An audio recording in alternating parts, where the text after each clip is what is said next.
Herkese merhaba arkadaşlar. Bugün günlerden uzak şehir günü ve oyuncularımızdan ilk görüntüler geldi arkadaşlar. Ozan Akbaba ve Sinem Ünsal'ın yeni görüntüleri güne iyi başlattı bizleri. İşte sizler için yeni bölümden özel kamera arkası görüntüler videomuzda bulunmaktadır.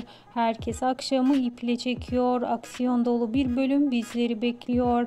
Yeni bölümden yeni haber ve bilgiler, spoiler görüntüler anında sizler için paylaşılacaktır. Bunun için takipte kalmayı, bildirim zilini açık tutmayı unutmayın. Şimdilik ise benden bu kadar arkadaşlar. Bir sonraki videolarımızda görüşmek üzere. Hoşça kalın.